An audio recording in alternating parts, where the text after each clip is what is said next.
In a world where generative AI promises endless possibilities, how do you navigate its limitations in risk-averse environments like law, finance, or medicine?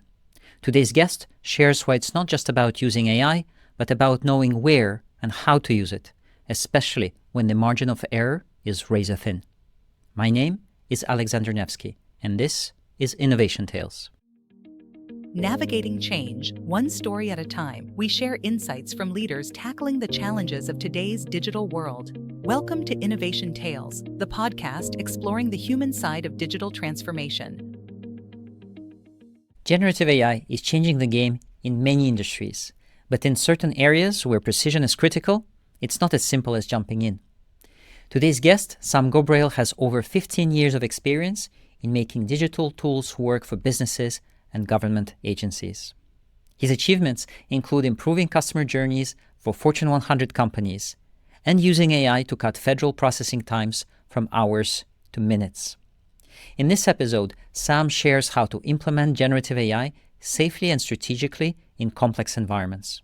Whether you're rolling out AI across your organization or just starting to explore its uses, you'll find practical advice and fresh perspectives. Without further ado, here's my conversation with Sam Gobrail. Sam, welcome to the show. Thank you. Thanks for having me. Excited to talk today. Well, thanks for making the time. I love these opportunities to talk with fellow digital leaders.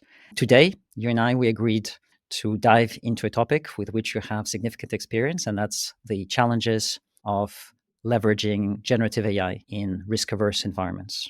So to help our audience get their bearings, would you mind starting us off with a couple of examples of risk-averse environments in an enterprise context? Absolutely. I'll start with one that's close to my heart. I'm an attorney by training, so I went to law school, and I still do a few pro bono cases on the side. So the legal field comes to mind as one that is very much risk averse. And when we're talking about risk averse, we're talking about the fault tolerance, right? The margin of error on whether you have 100% correct information or 95% correct information. That gap in places like the legal field is simply not acceptable, as opposed to, for example, you and I researching our next vacation, and a generative AI model says, oh, this place is $500 and it ends up being $550. That's probably okay. And I think those are the differences we're talking about. So the legal field certainly comes to mind. Others that also come to mind include tax professionals and some parts of the medical field, depending on how severe and urgent those items may be. Right. Let's dive straight into it. What makes generative AI so tough in such environments? Yeah, so generative AI has been such a great tool. It's taken the world by storm. I use it. I think you use it. We all kind of use it to some degree, but we can't mistake it for what it truly is, right? It is an algorithm predicting the next likely word, and it comes up with great responses, but it's not a peer of yours, right? If I'm an attorney or doing research for a legal case, it's not the equivalent of my peer thinking along with me or one of my employees doing the research and writing. And so it's prone to make mistakes, right? Some of them are called hallucinations, where it sometimes just makes things up. Those have improved for sure. And it doesn't always have the full breadth of knowledge, right? The context that we as humans may pick up, either from non-text context, right? A phone conversation with a client, the relationship I've had with the patient, those kinds of things that may add important context to make an informed professional decision. It lacks those things as well. So that's the space we're talking about. Right. I think one way that I tend to think about this is like from the point of view of the organizations, the businesses that we serve. Can you think of like how you would compare and contrast working with clients that may have already had experiences with other artificial intelligence approaches, but more traditional machine learning, and now they're considering generative AI? What kind of aspects do you highlight for them at the beginning of their journey so that, to lay a solid foundation? Yeah, I think that is a great question. Some of the large organizations, many of the large organizations, right, have used predictive modeling, right, traditional AI, right, for things like financial planning, forecasting, resource planning, right? These things that require a lot of data. The trends are pretty reliable, right? So what happened over the past 20 years is not a guarantee, but has a high likelihood of happening next year.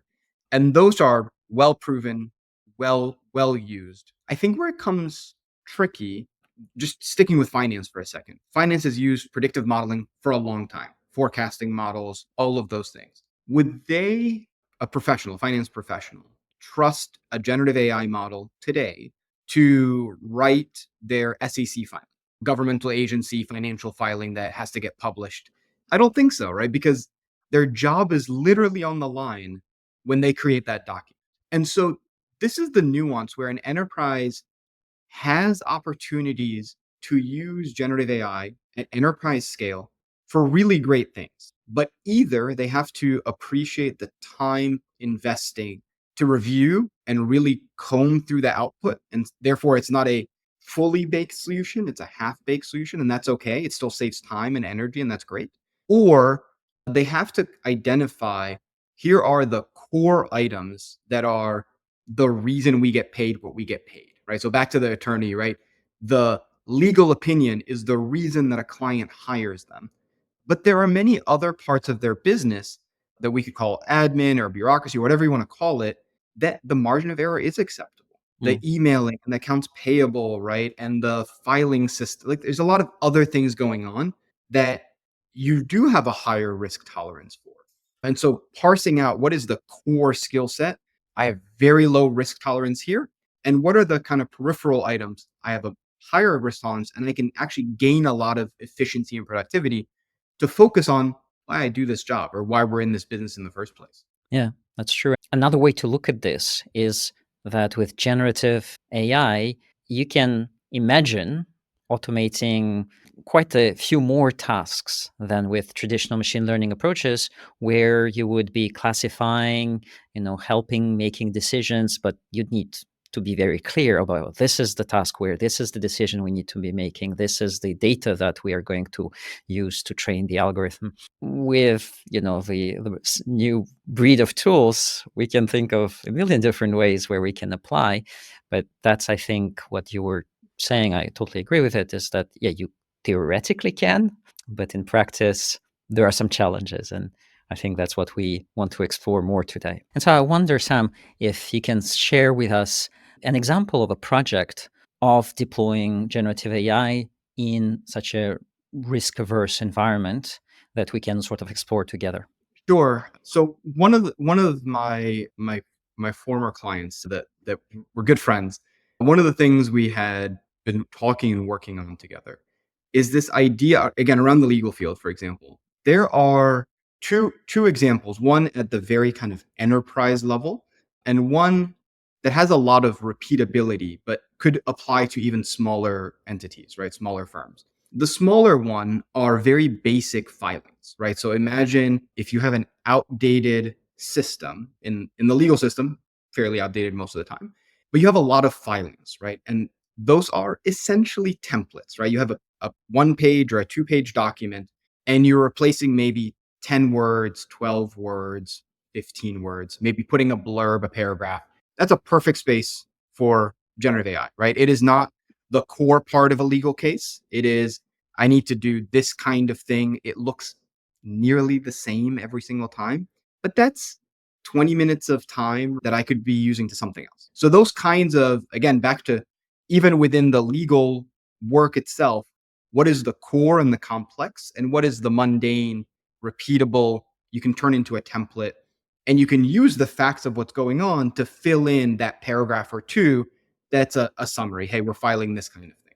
At the enterprise level, we had talked about, and this goes back to a slightly older concept that I think is coming back again around like smart contracts. So this is not smart contracts, but the idea of large corporate contracts. So whether those are contracts for digital products, license agreements, commercial agreements, very lengthy, very long, and managing every version of those is a complicated endeavor, right? So imagine if you have 100 vendors, 100 different commercial agreements. What does clause number 15 say for vendor C? that gets messy quickly.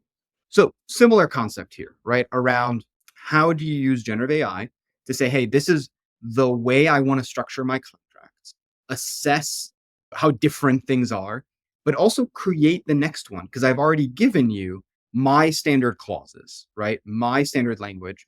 And what you're going to change is maybe client name, industry, date, the kinds of things that, again, you or I would go into a template and modify.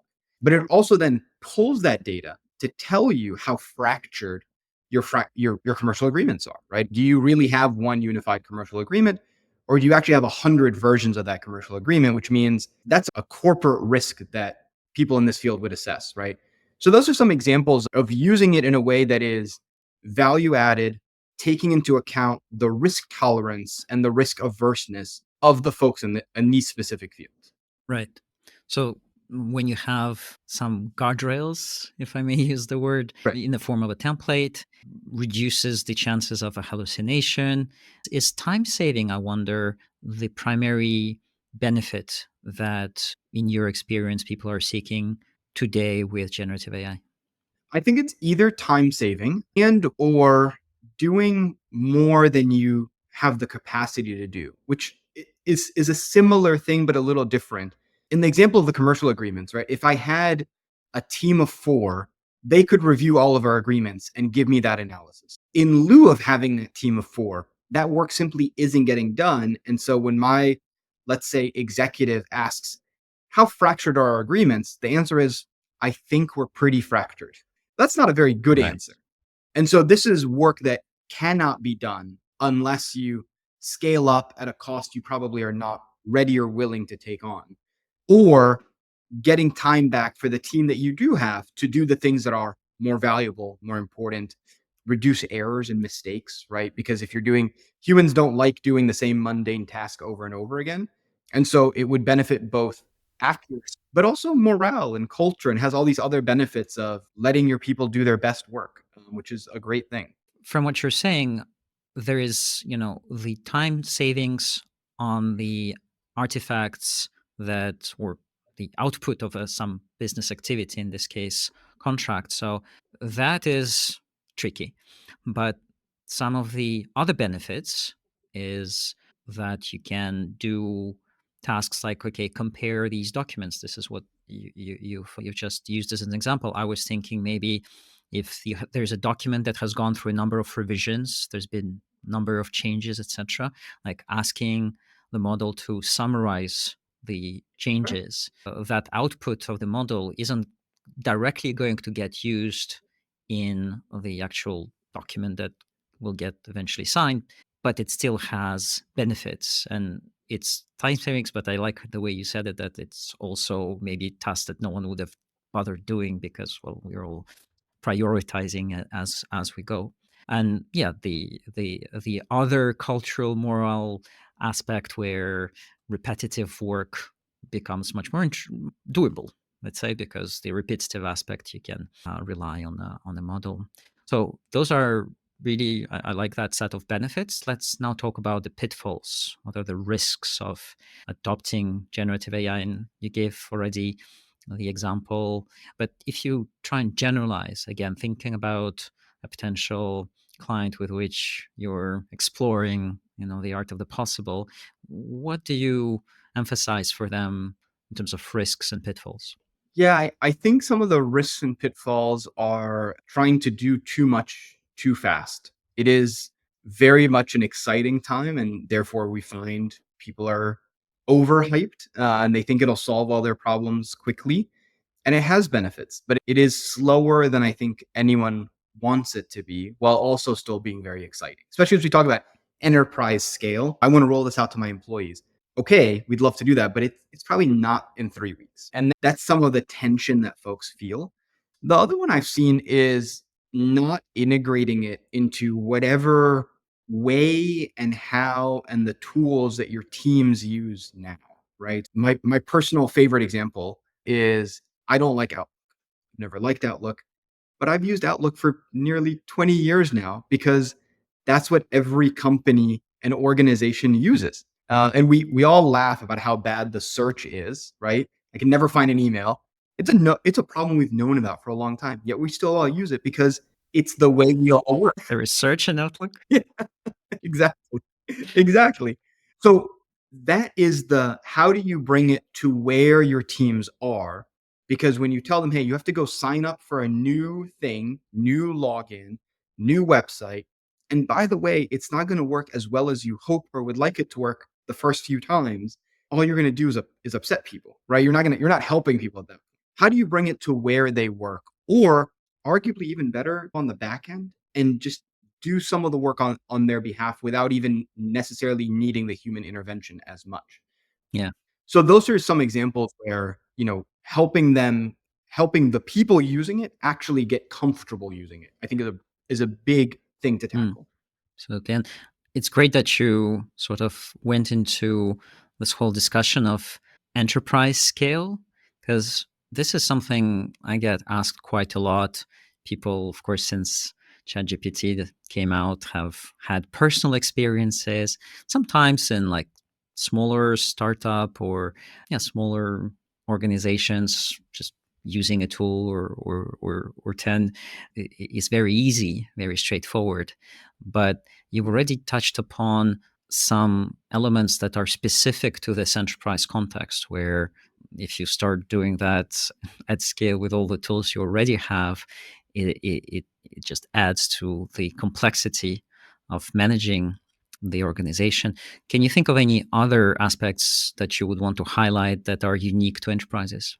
The other thing I would highlight is the maintenance of those systems, right? At enterprise, they are almost never straight out of the box. As they're improving, back to the guardrails for a second, the really nice thing is being able to take a pretty basic model, right? It understands general conversation. It can put out pretty well written things, but then giving it your own data, right? A perfect example of this for enterprise are your like knowledge management systems. So SharePoint, wherever you have your knowledge, being able to take 1,000 PDFs, right? Or every standard operating procedure you've ever written, putting it in there and then saying, how do I do X process? Or who do I contact for this? And it'll actually give you a good answer based on the standard operating procedure one of your employees wrote. So I think that has a lot of potential at the enterprise scale, but there's a maintenance piece to it, right? Which means there's a skill set, probably somewhere in IT, or you could have somebody come help you, but to not just build it and get it stood up, but to fine tune it, add features and functionality. So there is that very literal cost of keeping this thing running and feeding it, et cetera. That I think the benefits clearly outweigh the cost of that, but it is, especially as we talk about small and mid-sized enterprises, adding one or two people or three people to an IT team may not be something that's on their mind when they're thinking about standing up these kinds of capabilities. Yeah, definitely. I think that, this is something where enterprises have both extra risks to manage and mitigations to put in place, but it's also because they can afford to deploy these systems that are not generic but are working with the enterprise's data. So that is maybe not the same when you're in a smaller or larger organization, of course. But you've mentioned skills, and that's one of the areas where I wanted to get your input. It would seem at this enterprise scale that it kind of requires new skills. So would you see those skills being internal, external, a mix of both? I've seen both. My favorite model is just how I like to work. It doesn't mean it's the right way, is the upskilling model, right? So to get off the ground, bring in the experts, get some help, that kind of thing. But having outside people do the long-term maintenance has some benefits. But what I really like is the idea of you have a team, they're probably as excited as the rest of the world about this technology.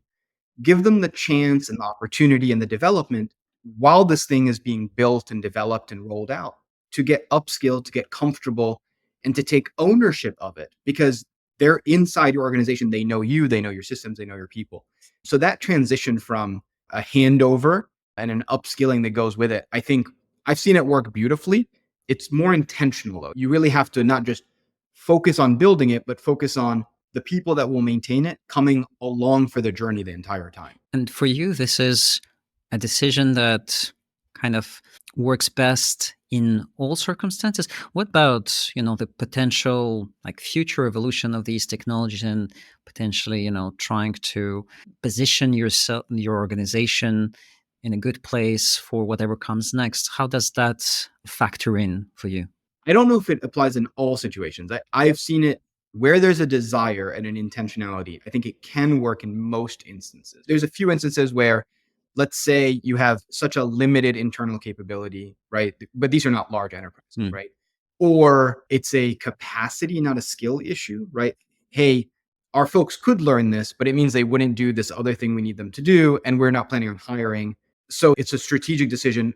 We don't want to do this. And those are obviously okay.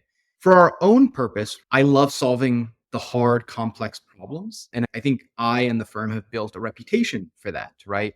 Where if you are trying to tackle something as complex as how do I bring artificial intelligence, generative AI into my enterprise, that we would be on the list of folks you would call. And so my hope is to go from complex problem to complex problem without needing as much of the maintenance piece or sticking around unless they want it, which we're happy Yeah, to but do. that's where the sort of combined model where they do have internal people who are involved, but you're there That's right. to support them, to show them the way, advise, and be there, but not necessarily expect them to be also at the same time checking all the research papers every day. That's right. That's right. And that is part of the doing versus advising. That's a great point. Yes. And that relationship is ongoing, whether, we're working together actively at this moment or not. Yeah, absolutely. And so, what related strategies, from a leadership perspective, what related strategies are relevant when thinking about deploying generative AI? You've already mentioned obviously the skills side of things, but are there any other risk mitigation approaches or things to do that you would advise? So I personally take a very human-centered approach, and regardless of technology, I always start with the people that will use it, right? So for many of our customers, they actually want to deploy it into their offerings to their customers, right? So they have a product, a business to business SaaS offering or something like that, right? And they're saying, hey, we have a suite of products. We want to add generative AI to it. Love it. Great. Let's talk about that. Do they want it? Do they need it? What part of their work are they interested in? To me, that's the biggest risk mitigation because the technology is solvable and in many instances now is solved and repeatable. The question becomes, are you investing in the right area? Back to the professionals and the way they work and the risk averseness. Are you touching a point that is very sensitive to your customers and therefore they are much less likely to try or use the thing that you're now pitching them? Or are you hitting a wonderful pain point? Like we both laugh about the pain points we have, right? They would go, oh, somebody thought of me and the pain I feel. Of course, I'm going to try. And that difference of adoption and usability and interaction and feedback can make or break any product. So to me, that's a big risk mitigation is taking that human-centered approach first, understanding where the people are, the way they work, their environment, their context, and targeting the right problem with the right solution. Great. The human-centered approach is an excellent point on which to start the wrapping up. So usually at the end, I ask for a tool, book, or maybe a habit that has made an impact on you in the last 12 months and why. I'll give you a tool and a habit. What I've been trying to do is like this conversation. I have really good conversations, an idea sparks. I have a notebook. I'll usually jot it down quickly.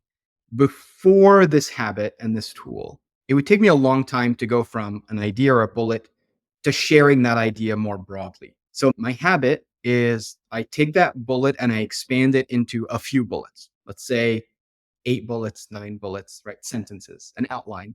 But that takes 10 minutes, 15 minutes. That doesn't take a lot of time. And then because we're talking about generative AI, the one I've been using a lot recently is Google's Gemini.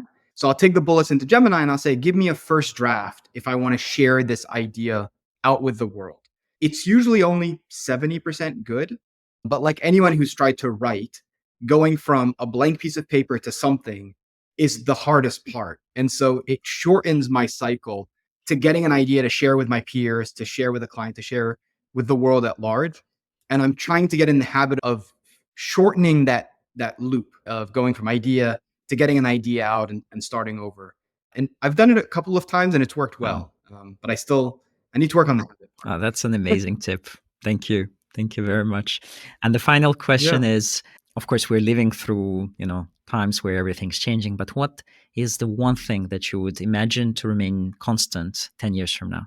It's a great question. I think the world will not look that much different in 10 years from now. It's an unpopular opinion, perhaps. I think in many ways, the tools we use will look different. If you think back 10 or 20 or 30, 50 years, right?